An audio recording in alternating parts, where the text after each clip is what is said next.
subscribe to my channel. सब समझती हो फिर भी सवाल करती हो, देख नहीं रही हो मेरे हाथ में कुरान मजीद है और मैं मदरसा पढ़ने जा रही हूँ। मैं तो तुमको रोशन ख्याल वाली समझती थी। क्या मतलब, मैं समझी नहीं। अरे बहन, ये तालीम तो पुराने ख्याल की है। तुम देखती नहीं कि दुनिया कहाँ से कहाँ पहुँच चुकी है। आखिर तुम कहना क्या चाहती हो? अरे बहन, ये तालीम से ना डिग्री मिलती है और ना ही नौकरी मिलती है। आगे चलकर जिंदगी में बड़ी परेशानी उठानी पड़ती है। अरे बहन तौबा करो तौबा, तुम अल्लाह की बात को भूल कर ऐसी बातें कर रही हो। ओह बहन, तुम तो बुरा ही मान गई। मेरे कहने का मकसद ये था कि इस तालीम से ना डिग्री मिलती है और ना ही नौकरी मिलती है, तो फिर जिंदगी गुजारने के लिए रोजी रोटी का बंदोबस्त कैसे होगा। अरे बहन, तुम तो पढ़ी लिखी होकर भी जहालत की बातें कर रही हो।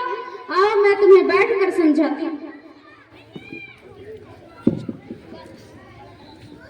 अगर रोजी रोटी का बंदोबस्त डिग्री और नौकरी होती तो अब तक सारे जाहिल भूखे मर जाते, और अगर रोजी रोटी का बंदोबस्त अकल और होशियारी पर होता तो अब तक सारे पागल भूखे मर जाते।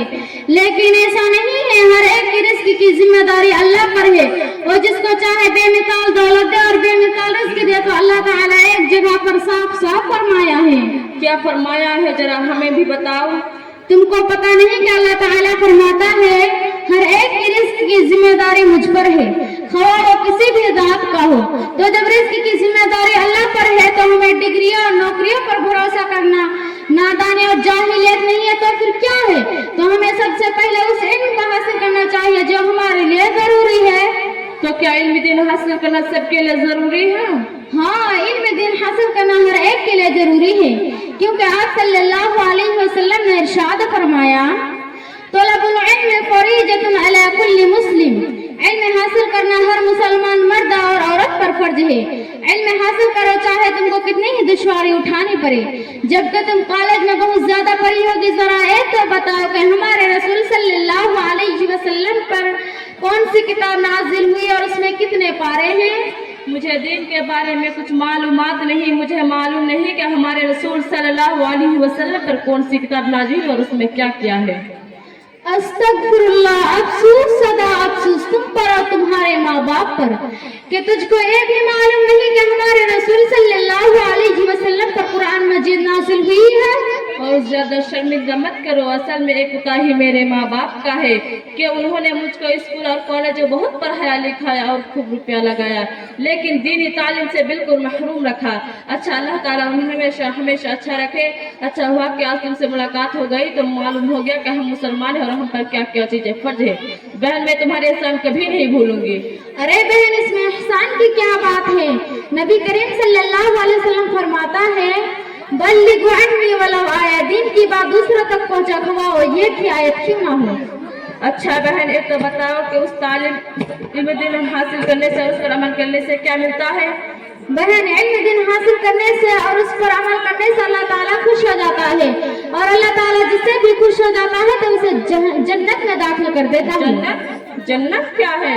जन्नत एक अच्छी जगह है, उसमें बड़े बड़े मकानात है, बड़े बड़े दरख्त है, उसमें हर तरह के फल है, जिसमें जन्नती लोग होंगे और हमेशा उसमें आराम से रहेंगे। ये तो बहुत बड़ी खुशखबरी है। हाँ, इससे ज्यादा बड़ी और खुशखबरी क्या हो सकती है कि अल्लाह ताला हमसे खुश हो जाए, हमें जन्नत में दाखिल कर दे। अच्छा बहन, ये तो बताइए कि अगर किसी ने इल्म दीन हासिल ना किया हो और इस्लामी तरीके पर अमल ना किया हो तो उसको क्या मिलेगा? बहन, अगर किसी ने इल्म दीन हासिल ना किया हो और उस पर अमल ना किया हो तो अल्लाह ताला उसे जहन्नम में डाल देगा। जहन्नम ये क्या है? जहन्नम एक बहुत बुरी जगह है, अल्लाह ताला दुश्मन को भी उससे बचाए। कैसे बुरी जगह है, थोड़ा हमें भी बताइए। जहन्नम जो है उसमें बड़े बड़े अजडे हैं, बड़ी बड़ी आगों की लपेटे हैं, उसमें खून और पीप होगा, जिसमें जो जहन्नमी लोग होंगे वो हमेशा उसमें रहेंगे और वही खून और पीप को पीते रहेगा। तो क्या जहन्नम में जाने वाले इंसान उसे आग में जलते रहेंगे? हाँ, वो उसमें हमेशा जलते रहेंगे। अच्छा बहन, ये तो बताइए कि इसकी तालीम तुमको कहाँ से मिलती है? क्या तुमको पता नहीं कि मैं मदरसा तय्यबुल मुस्लिमीन कंताड़ी चौक में पढ़ रही हूँ? यहाँ दीनी तालीम दी जाती है और दुनियावी तालीम भी, जैसे अंग्रेजी, हिंदी, हिसाब वगैरह। اللہ مجھے معاف کرے. اللہ کی پناہ بہن میں آج یہی پختہ ارادہ کرتی ہوں کہ پہلے فرصت میں علم دین کی تعلیم حاصل کروں گی اور اپنے چھوٹے چھوٹے بھائیوں بہنوں کو علم دین کی تعلیم سکھاؤں گی تاکہ وہ جہنم کی خطرناک عذاب سے بچ سکے. اللہ تعالیٰ ہماری حفاظت فرمائے. آمین. اچھا ہوا بہن کہ آج تم سے ملاقات ہو گئی ورنہ میں تو گئی تھی. اچھا میں چلتی ہوں کافی وقت ہو چکا ہے. ہاں ٹھیک ہے جاؤ، پر اب جب بھی تم ملنا مجھ سے تو تمہارے اوپر اسلامی لباس ہونا چاہیے. انشاءاللہ میں آپ سے وعدہ کرتی ہوں. السلام علیکم ورحمۃ اللہ وبرکاتہ. وعلیکم السلام ورحمۃ اللہ وبرکاتہ.